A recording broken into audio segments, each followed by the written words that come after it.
Okay, I'm going to confess something.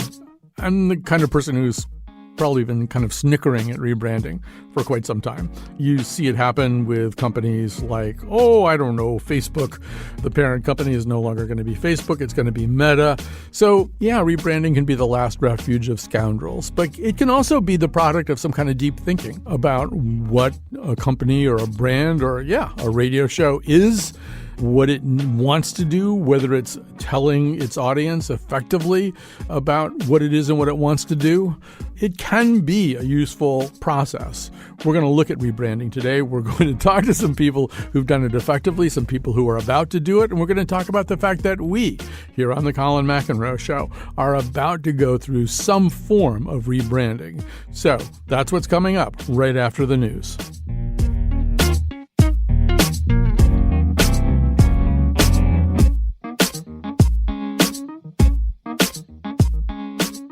There's a term that's been around for a really long time, rebranding. You're probably hearing it more these days. And of course, it came up most saliently recently when Facebook, as a parent company of a bunch of things, including Facebook, rebranded as Meta. But it's been around and it's been happening a lot in the 21st century. Philip Morris became Altria. Apple Computer became Apple. Radio Shack became The Shack and then went bankrupt. Google created a new parent company, Alphabet. The Newbritton Rock Cats became the Hartford Yard Goats. Tribune Publishing Company became Tronc.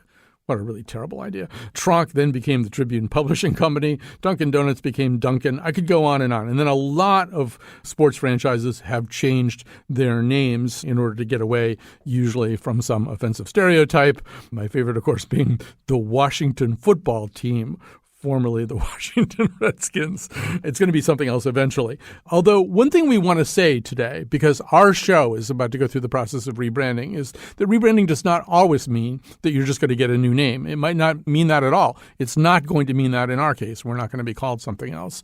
Rebranding can be a lot more than that. And here to help us understand, Patrick Dugan, who's been with us before, creative director and chief copywriter at Adams and Knight in Avon. Pat, welcome back to our show. Thanks for having me. So at least my understanding of rebranding is it doesn't necessarily have to result in an actual new name for a company and product so much as it has to somehow or other constitute a reflection on the message that the company or product is sending about itself. That's right. I would say that the name change is probably the most dramatic rebranding that you could have. We see all kinds of rebrandings, everything from just like the positioning of the brand or the company to taglines, logos, the color of the company, their identity, the typography they use, and the voice. And typically, whose idea is this? Do companies come to advertising firms to say, we want to rebrand? Do they get kind of spurred on to do that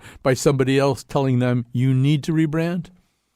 Yeah, I would say it falls into generally three categories. There's either the times have changed and they recognize that and that they need to kind of change with them, or the company themselves has changed in some dramatic way, or maybe in the case of Facebook, they screwed up or they're under some sort of scrutiny and they want to change pretty dramatically, pretty quickly. I guess the other thing that you want to do is rebrand successfully. There's some rebrands that are probably doomed. Radio Shack was probably going to go the way of the dodo no matter what they did. And with something like Tribune, I don't know what they were thinking with Tronc.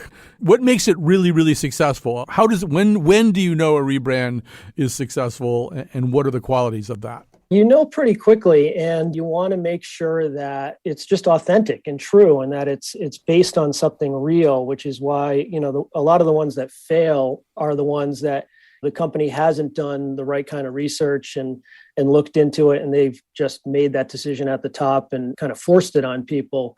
Where the ones that really work well, they do their research, they find out what the public actually thinks about the brand and what they should be and all that. And not to mention their employees. A lot of companies forget about their internal audiences, and you got to make sure they're on board with it too. And the companies that do all that work up front and think about all that are the ones that are successful with it. So let's add a new voice to the conversation. Garett Sloane is Ad Age's technology, digital, and media reporter. As such, he has been heavily involved in the coverage of Facebook's so-called Meta rebrand, and he's with us now. Garett, do you know how long this has been in the works? How long have they been planning to have this kind of Uber brand called Meta? The thought on it was that it happened quickly, that this was a sort of fly-by-night. Mark Zuckerberg, who obviously is the controlling stakeholder and founder and a very controlling person, kept this close to his vest, and it was something he wanted to do, and it came rapidly. So it seems to me that there are two intertwined impulses to do this rebranding. One of them is that, yes, Facebook has acquired a certain reputation that not everybody rejoices in. And the other one being, well, they really want to be in a different kind of business now. They don't necessarily want to be known as a business where people just hold their phones and look at a screen. They want to be in a business where they can get people to put on goggles or glasses or headsets or whatever and then monkey around with their actual experience of reality. So it's a little bit like Dunkin' deciding they don't want to just sell donuts anymore, but it seems even bigger than that somehow, Garett. Yeah, it's definitely a big gamble that's years ahead of its time, because a lot of what they showed when they rolled out the rebrand was this so-called metaverse where a lot of it's not developed yet. So, Patrick Dugan, I want to hear your take on this. I'm sure Facebook would have gone to Adams and Knight, but I don't think they can afford. Zuckerberg can't afford what you guys charge. So this seems, the way that Garett lays it out, it seems kind of risky to change your brand in favor of a brand that represents something that you're really not prepared to deliver to people right this instant. Yeah, when you look at it from that perspective, sure. But I think it makes sense from just a sort of almost a PR angle. It's just separating the app and the website Facebook that everybody knows, separating that from the corporate Facebook, or now Meta, so that, whenever that's involved in controversies or congressional hearings or whatever, you're going to hear Meta now instead of Facebook. So to me, that makes a lot of sense, is just going the alphabet route. I think Facebook gets a little shielded from some of that bad PR. There's one other thing about this that I want to talk to both of you about, but I'm going to start with you, Patrick, because I know it came up in your conversations with our producer, Jonathan McPants, and that is that Facebook/Meta already has another brand, and that's Zuckerberg, to a degree that's not, I think, even true with some of the other tech companies, and it's certainly wasn't true with Radio Shack or Philip Morris or, most companies, there isn't one person who is completely symbolic of the enterprise. But there's a way in which no matter what they do, they're going to be the company that Zuckerberg runs. Right, exactly. And I do think that, Zuckerberg is as much a part of the brand as the logo these days, practically. I think as long as he's attached to Meta, he's sort of the bridge between Facebook and Meta. And I think if we were advising him, I'd say you need to start getting a different spokesperson or face on that Meta brand. So, Garett Sloane, give us your take on this. I mean, there is a way in which whatever they call it, it's still Zuckerberg. Yeah, it's actually funny when they did the presentation, he's not running away from it. In presenting this metaverse sort of reality, they were showing the avatars, and he showed his avatar, and his avatar was all the memes that people make fun of him for online. He embraced. He had his 5,000 SPF sunscreen on his avatar. He did his surfboarding on his avatar. He did his presentation, and Sweet Baby Ray's barbecue sauce, which he's also famous for, he doesn't seem to mind that heat, and he's embraced it, I think. So he's not going anywhere, and he's going in the metaverse as is. Let me ask both of you one last question. Same question for both of you, but Garett, let's stay with you for a second. There's sort of a way in which Facebook, not the parent company of all these sub-brands, but Facebook itself, has 2.9 billion monthly users, something like that. I mean, in a way, they can't make too big a mistake. This isn't some company that's operating with a kind of a narrow margin, hoping that if they successfully reposition, they can survive in a complex marketplace. I'm not saying that there aren't any challenges to Facebook's hegemony, but there's a way in which they could. I mean, Zuckerberg can maybe afford to be a little bit stupid about this and maybe not back away when he should do that a little bit. Yeah, they made $85 billion in advertising revenue in 2020. Most of that comes from 10 million advertisers who are not metaverse ready. So it's not an easy bet. I mean, I think he lives in fear of TikTok, Snapchat, and it doesn't want to become the next Yahoo. So there are risks, but for now they mint money, and that's not a short-term concern. So, Pat, I'll let you have the last word on this, but I think this is a little bit different. I mean, Tribune, being kind of a print-driven entity, really was kind of flailing around trying to figure out, how to spin off one thing, keep another thing. I don't know how they came up with Tronc, but I mean, they could less afford to make a big mistake, I would assume, than the entity known as Meta or Facebook or whatever we're calling it right now. Right. I honestly think Facebook would almost have to try to fail in a dramatic fashion to have anything to worry about. I know a lot of people, they've obviously been through a lot of controversy. A lot of people have sort of thought about their relationship with Facebook, either as like a user or as an advertiser. We have plenty of advertisers that we work with who use Facebook, but it's just such an intertwined part of everyone's lives. It's not easy to just drop it if you even want to. So that was Patrick Dugan from Adams and Knight in Avon, and with him Garett Sloane, who writes about technology for Ad Age. We're going to take a break. We're going to come back with Irene Papoulis asking me some very searching questions about what we're doing rebranding the Colin McEnroe Show.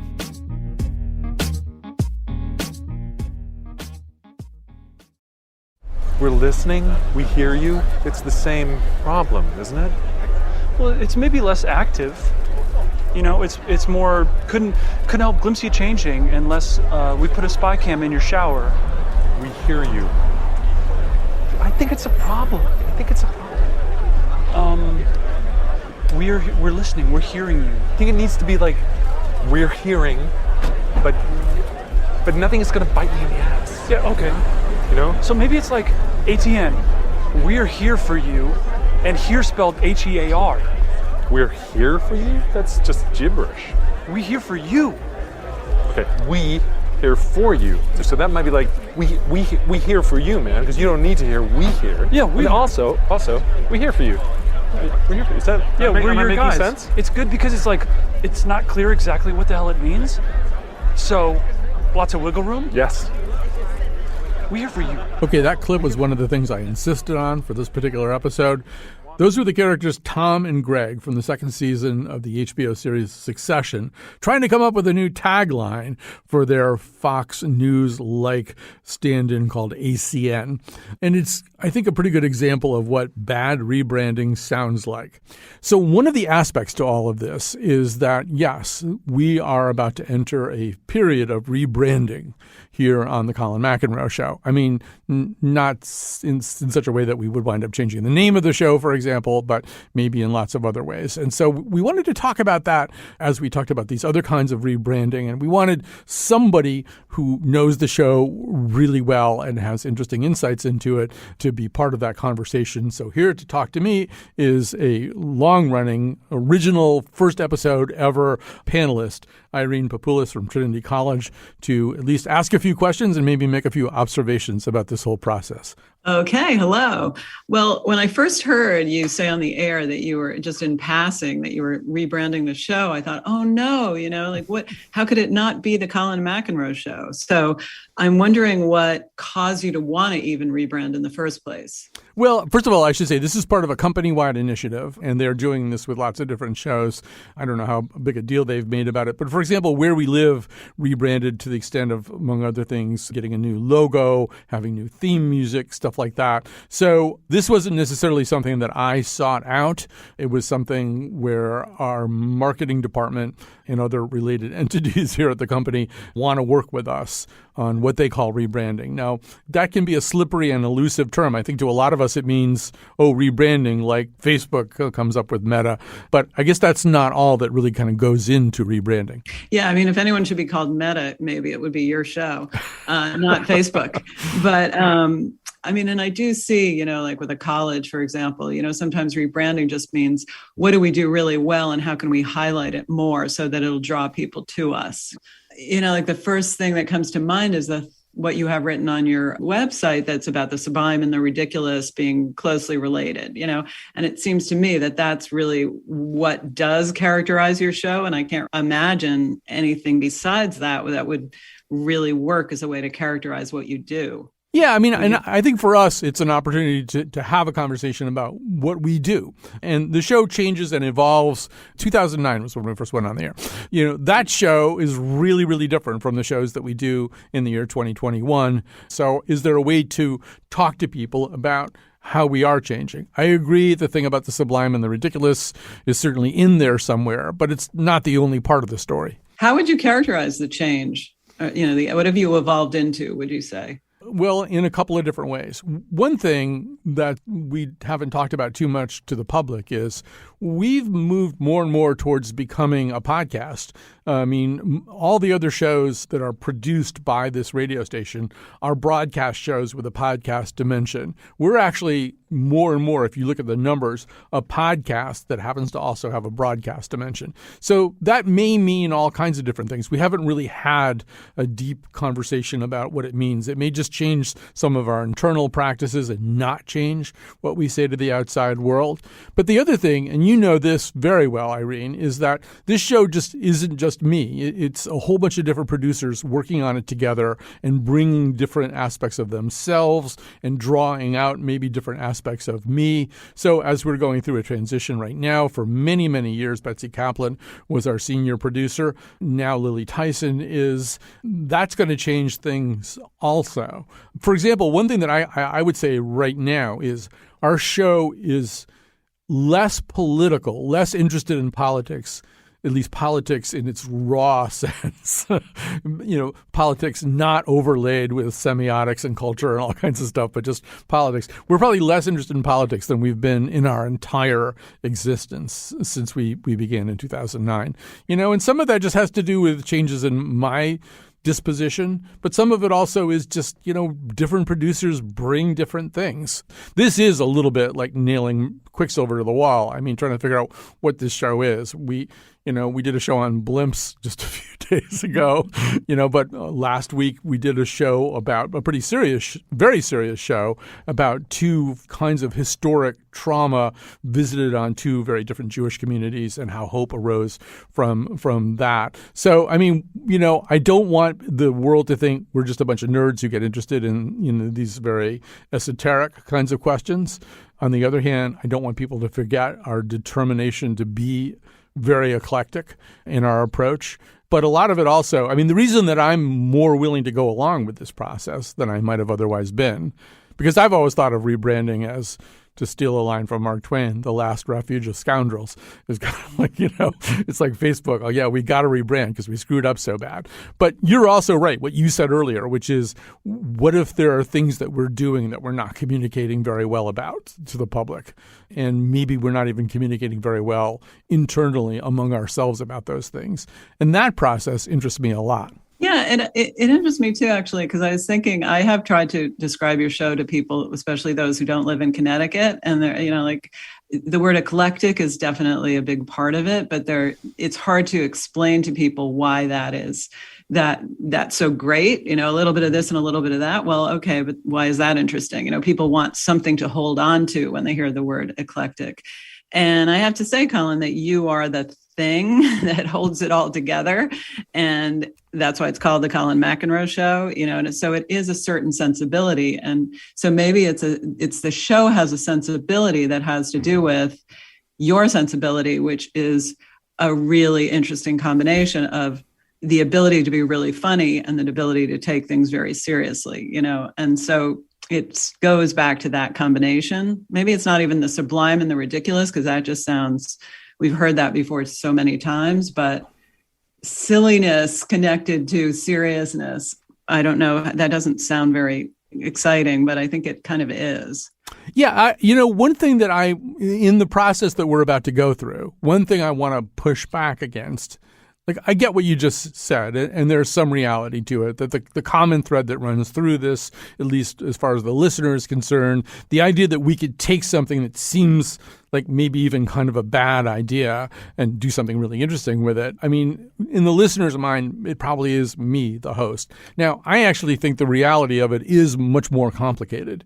And what's happening on the show often is me giving somebody permission to and encouragement to try something that might get shouted down in other kinds of show prep meetings for other kinds of radio shows. And I'll just give a concrete example. When Jonathan McPants, who'd been with us in some other less full-fledged permanent forms, when he became an actual full-time producer on our show, the first meeting that we had with him, the first staff meeting he attended, he brought up the idea of doing a show about dioramas. Dioramas, just to remind people, are those kinds of museum exhibits where the glass usually encloses some scene of the Laurentian Mountains or something with beavers running around with Native Americans or something. Anyway, my reaction was, that's a terrible idea. We should do it. I mean, it really doesn't really work as a radio idea, so we should definitely do that idea. But then Jonathan's the one who really has to make it work after that. And I do think that as I participate in this rebranding process, one of the questions I'm going to ask is there too much me on this show? Is there a way in which other voices can play a role where maybe you'd hear Kat Pastor's voice making certain kinds of announcements and stuff like that? Maybe Lily and Jonathan would sometimes voice their own segments and Jonathan in the past has done little essays or commentaries that have dropped into things. One of the questions that I have about the Colin McEnroe show is, does it have to be quite so much Colin McEnroe, or would the world be somewhat happier getting to know some of the other team members who really do create this product?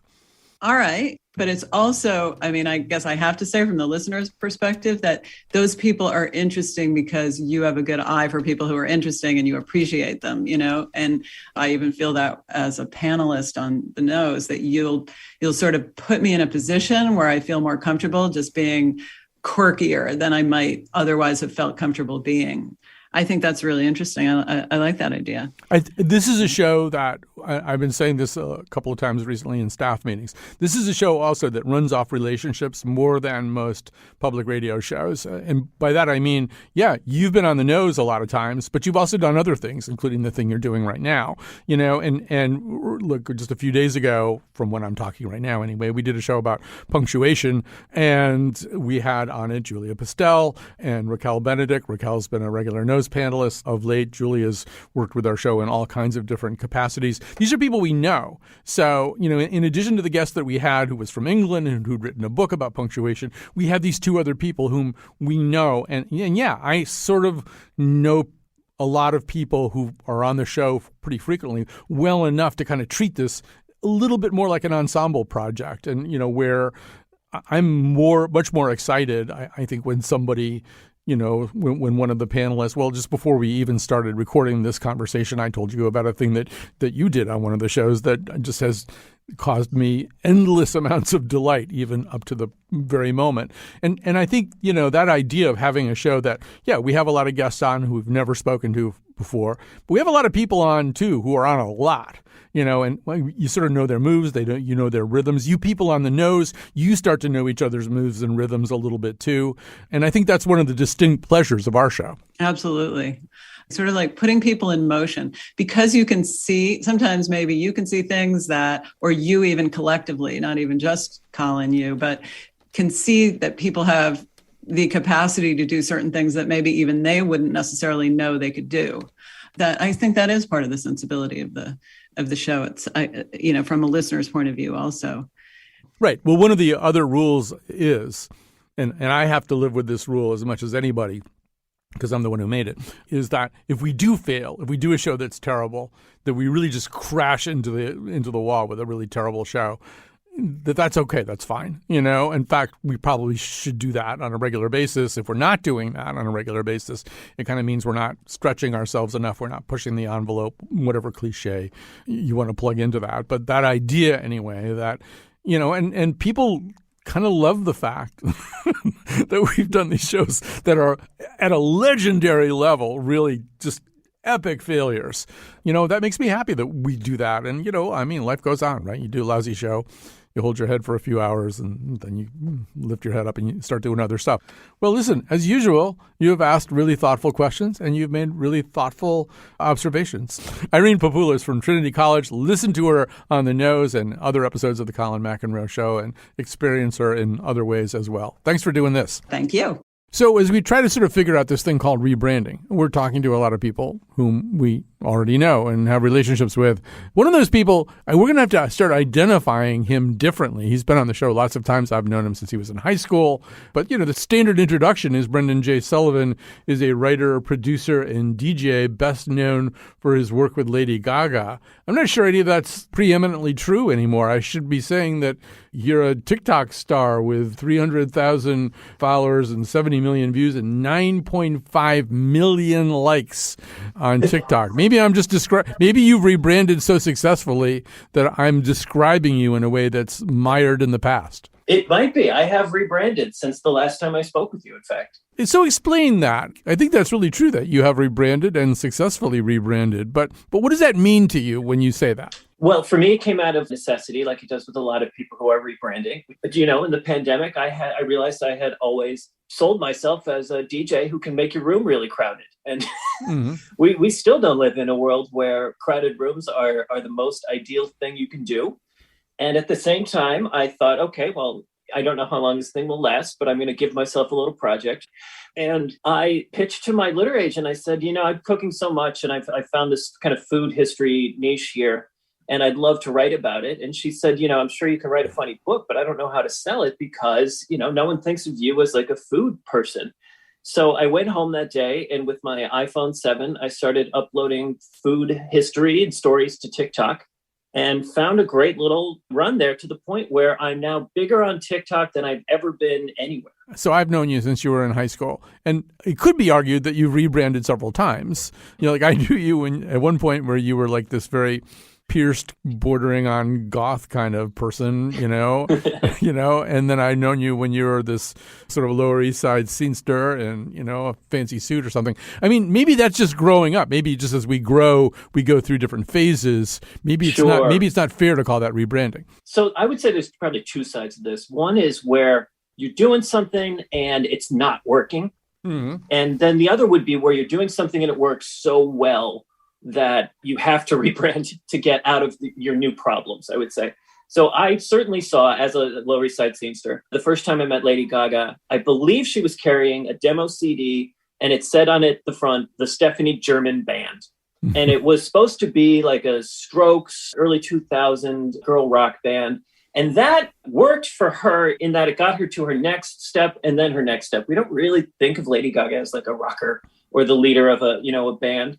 But there was a producer at the time on the lookout he was trying to do what Kim Fowley did with the Runaways and with Joan Jett, where he just formed an all-girl rock band to try and sell that to record labels. He was trying to do that at the same time. A scout working for him found Gaga at a singer's showcase where she did one song by herself on the piano. And that was what led to her very first record deal. Now, over the years, I've seen Lady Gaga do many transformations, and people compared her to Madonna at first. And I would say that Gaga and Madonna both stepped into the role as shapeshifter right around the time when they needed people to think of them differently. So Madonna used to have these big, huge costume changes, but then she would have them in real life.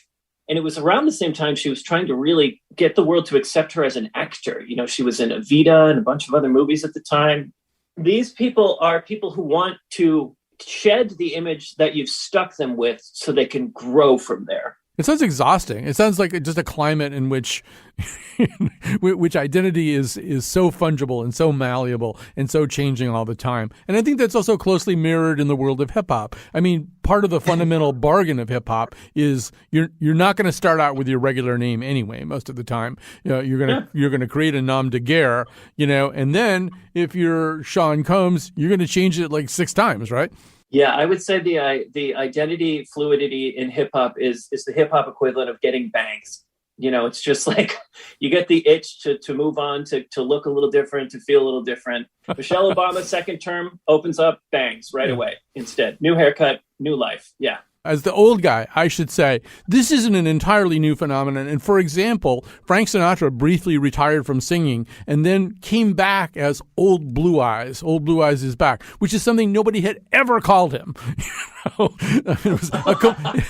It was a complete invention, a reinvention of self, and really what amounted to a kind of rebranding. So, I mean, that does go on. And I guess sometimes the question is, am I changing so I can repurpose myself? Am I changing who I am, my name, my identity, my style, or so that I can exploit more opportunities? Or I don't really know, nobody really knows what his royal badness was really doing when he decided he was going to be the artist formerly known as Prince, and he was going to have this weird little symbol. I felt like they were saying, if you want Prince, this is how it's going to be.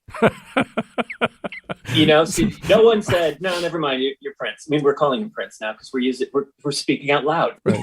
So it was a further laying down of the law and laying down of limits and talking about who was in control of this transaction, as if there had ever been any doubt. I also wonder for artists, sometimes that constant restlessness.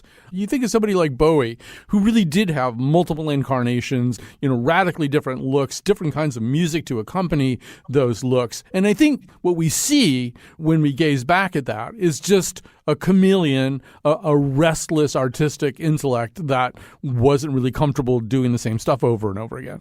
At some point, it becomes clownish. So you see someone like Gene Simmons, who is, a grandfather at this point and still wearing the stage outfit from the 70s, the makeup and everything like that. I thought they were stopping that. I thought Kiss was going to not wear the black and white makeup. And they've done that twice, right?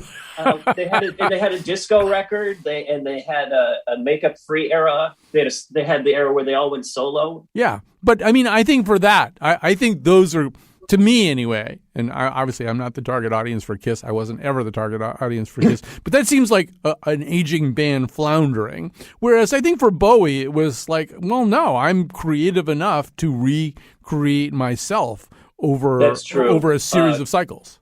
You know who I had a great conversation with this one? Questlove, the drummer from The Roots. Yeah. We were being DJs one time talking the dumb conversation, what's the most you ever spent on a record? And of course, I thought it was pretty cool that I bought an LP for $1,500.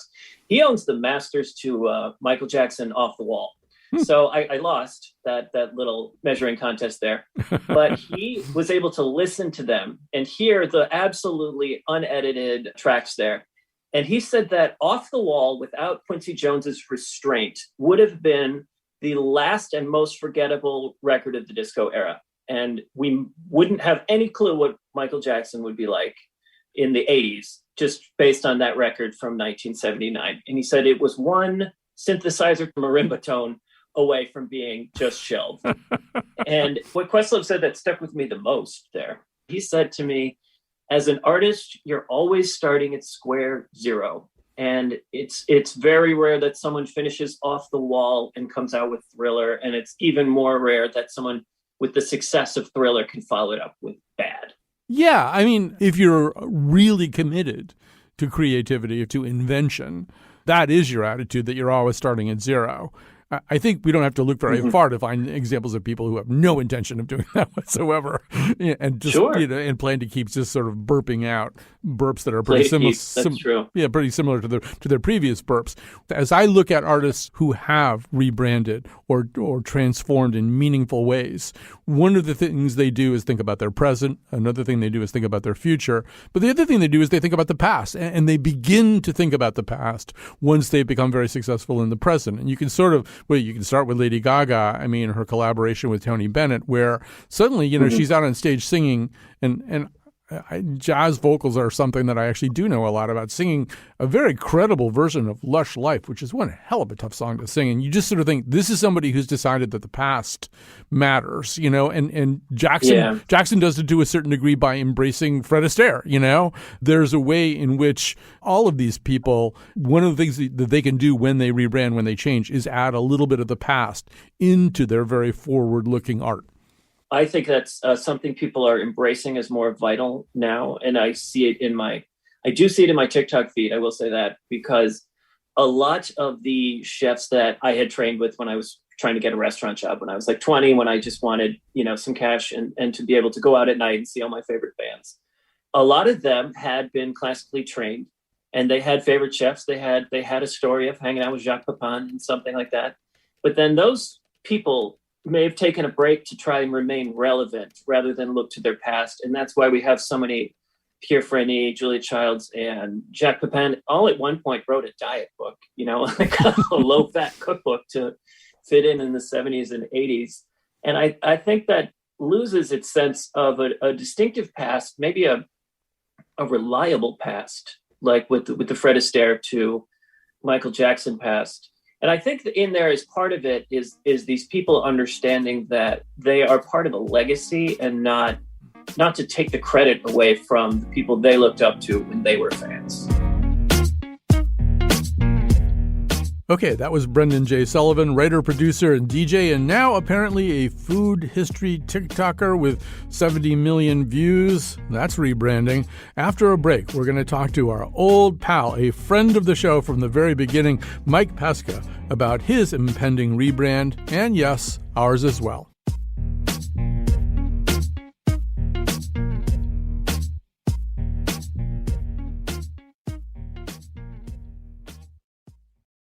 So whenever we do something like this, something that's a little bit meta, something that involves the show looking at itself, talking about itself a little bit, one of the people I like to go to is Mike Pesca, partly because he has spent some time listening to our show, and also because I think our approach is, this is the point in the Bond movie where I, as the villain, say to Mike, we're not that different, you and I. No, I expect you to die, Mr. McEnroe. But it is sort of true that I think our approach has been similarly eclectic. We both have this idea, perhaps bordering on overconfidence, that we can tackle almost any topic. And if we can bring our best effort to it, shed some new light on it. And we're interested in a lot of different things. So you hosting The Gist, which is about to enter its second incarnation, and us engaging in whatever kind of rebranding effort we're involved in right now. It kind of makes sense for us to talk right now. How are you thinking about The Gist right now? It's been off for a while. I've missed it so much. But as I think about you thinking about it, I'm interested to know how you're feeling about, maybe changing its identity, if at all. Right. So part of what I wanted to do was I was so proud of everything I put out over the air. Let's call podcasting the air. Okay. So proud of it that I didn't want to change it. But sometimes when you break up with a former employer, which is, short version of what happened, who gets the intellectual property rights? You can't do, weekends and holidays. It's not like a normal divorce. So that was a big part of it. We still have it, but I don't want to do the exact same things. I want to use it as an opportunity. And so we're calling it Gist Season 2. It'll look a little different, but it'll sound almost exactly the same. So to me, you know what it's like? It's like one of those nonprofits that's really proud of what they're doing, but they named themselves something that doesn't quite work in the modern world. So now they're just a collection of initials. I think KFC might be one of those, but there are arts agencies that do that.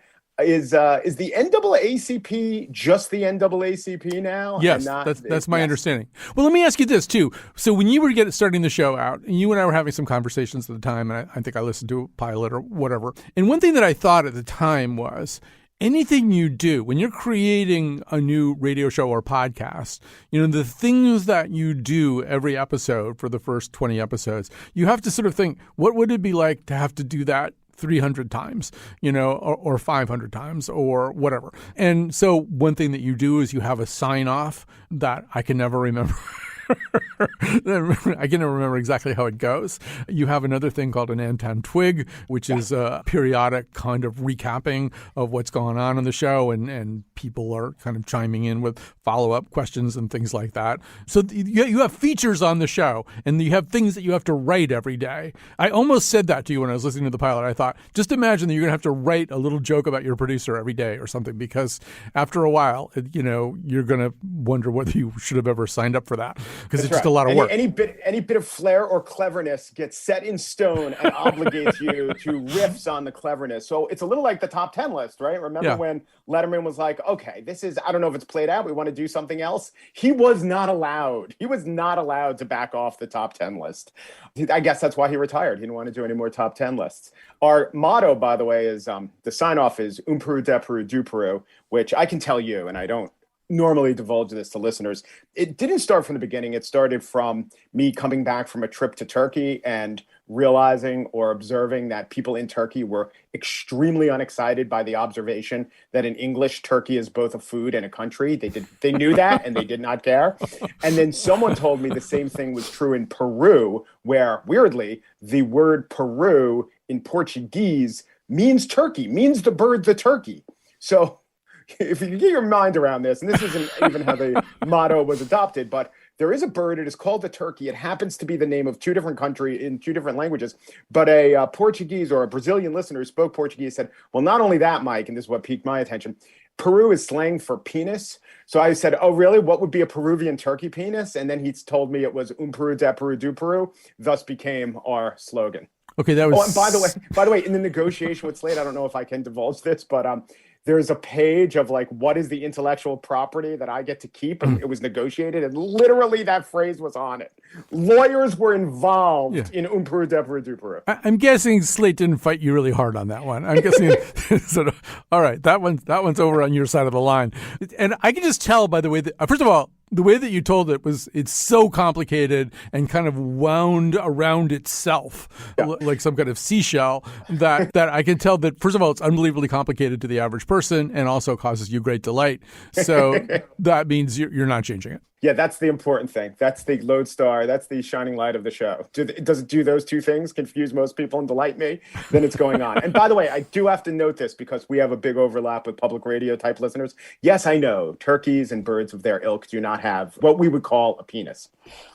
I didn't know that. Cochlea, I think it is. I didn't know that. But that doesn't mean a lot of NPR listeners don't know that. So, yeah, I mean, I do feel like the only reason that I'm enthusiastic about participating in something that's called rebranding, and it's not rebranding like Philip Morris or something, it's rebranding kind of just rethinking the message that we tell about our show, is that it's an interesting thing to do kind of internally. It's interesting for me to do it in conversations with myself, sitting alone in a dark room, but also talking to the producers, the other people who work on the show, right? That's what you want to do sometimes, is say, am I doing this show in a way that I'm not even wholly conscious of? In other words, are there things that ultimately wind up being the sum of what the show is that I wouldn't even be able to articulate if I sat down and tried to consciously do it? And then you also have to ask yourself, is that a good process to become conscious of something that maybe you were doing intuitively and by the gut in a way that was helpful to you? Yes. I forgot who it was. An English philosopher said, first we make our habits, then they make us. That's something that the basketball coach Shaka Smart would tell his players. And it seems, I told my kids that, but as adults in life, I mean, what are we? What is our intuition and what is our consciousness? We want it maybe to be more than the sum total of the ingrained habits, the ruts that we've worn into the earth. And if we keep following those, well, just listen to the term, the ruts, is that who we are? So it is a good exercise to step back and ask that very question. But the other thing I think about rebranding is, it should be a little painful. I mean, think about how painful it is to the cow. And so it shouldn't be, if you constantly rebrand, I guess you become Madonna, she's the one person whose brand is to constantly rebrand. But if you constantly rebrand, then really, who are you? So it should be taken not lightly. I also have a huge suspicion of it as a corporate exercise. I think mostly it's like, oh, great, Facebook is Meta, and they're still, playing fast and loose with our data and threatening, if not our democracy, certainly the Tigray region of Ethiopia. So there sometimes is just the word itself invokes cynicism, suspicion in me. Oh, yeah. I mean, I do. I've been saying it's the last refuge of scoundrels. And I mean, that is one of its purposes, ultimately, is to try to conceal something about certain companies and about certain other enterprises. That's not the only thing. That's not the only reason to do it. I mean, one of the other reasons to do it, I think, is, am I communicating effectively about what it is that I actually am trying to do? But I think also, and this is another, or maybe it's the same way that you and I are not all that different, part of our approach is to be pretty unpredictable. At least that's what we tell ourselves, I think, that, yes, we will do a show about towels. Yes, we will do a show about, terrible acts of anti-Semitism in two different periods of history. This is the same program. It'll do those two shows, within some adjacency to one another too. And you're the same way, I think. You'll do very, very funny takes on stuff or tackle some pretty whimsical topic. But the meat of what you do, I think, also is very serious and analytical. And so that's an argument for not really wanting to brand. Yes. And I think I came to this conclusion after writing a what if book, which had 20 different authors. And there were so many there were sports what ifs, but some were comical and some were, faux encyclopedia essays, and some were Jerry Tarkanian's speech to the Hall of Fame, so many different styles. And that was satisfying to me and the readers of the book, but I would say the relatively few readers of the book. And I was talking to a creator of an anthology TV show, one of the Duplass brothers. I don't want to get which one wrong, who does that anthology. It was Zeppo Duplass, I think. That's right. Chico Duplass told me that he really was trained on the piano. Yeah, so he does this anthology TV show for HBO. It's really incredibly satisfying to him, but it's not a huge hit. And I do think the kind of things that we do are inherently, they can be great and our listeners or the audience will love them. But I wonder if they have a ceiling, because mostly the idea of the one thing, and everyone knows what the thing is, that is the dominant form of media, probably the dominant thing that we as people give our attention to. I mean, when you think of the Muppets, all the iconic Muppets are one color, one shape, and they all have their one major character trait. And once you start getting very eclectic Muppets who could do a lot of things, they sometimes become niche or background players. But on the other hand, part of the joy of the Muppets is that they aren't just one thing. Yeah, I mean, the individual Muppet is one thing, right, but the Muppet Collective. The Muppet Collective. The Muppet Borg.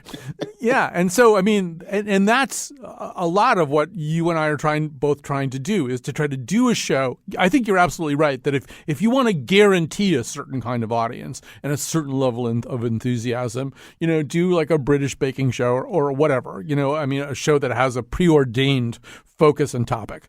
You're going to get everybody who ever wanted that kind of show to exist, and maybe a few other people who are pleasantly surprised at how interesting it is. Yeah, but I also observe that, there's this creative impulse, especially in the beginning. Let's get back to Letterman, right? In their first couple seasons, they were intent on breaking the form. And they would do shows one show where he infamously refused to go to a commercial. And they would do an entire show, not just with monkey cams or tiger cams, but, through the perspective of, I think, a backstage guest. They were intent on breaking the form, and that quickly went away, or somewhat quickly went away, because I do think that in order to tell people what you are and to be an established brand, you can't keep on the fly remaking your brand. Here's another thing I'll throw out, though. I think maybe this is true, maybe this is not.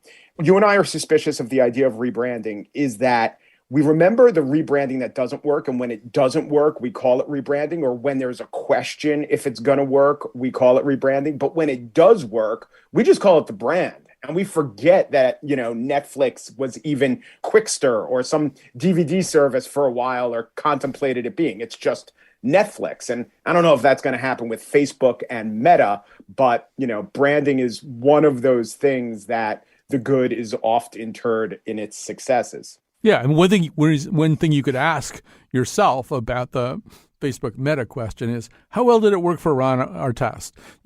Did people really remember him? Don't you go Meta World Peace or whatever his name was supposed to be and go, the guy who used to be Ron Artest. You see, if you're doing that, then the rebrand did not work.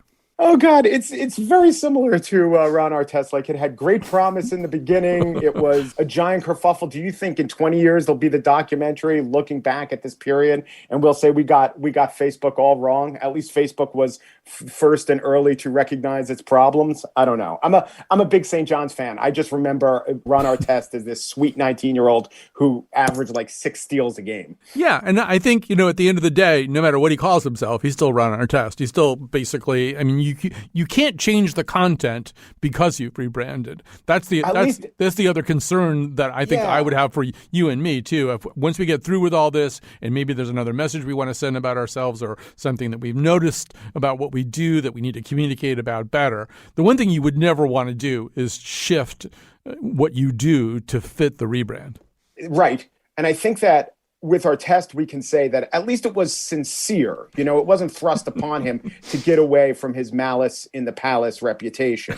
When Facebook rebrands because they have to, or when Philip Morris becomes Altria, eyebrows are raised because, you know, this was obviously thrust upon them and they think they're being clever.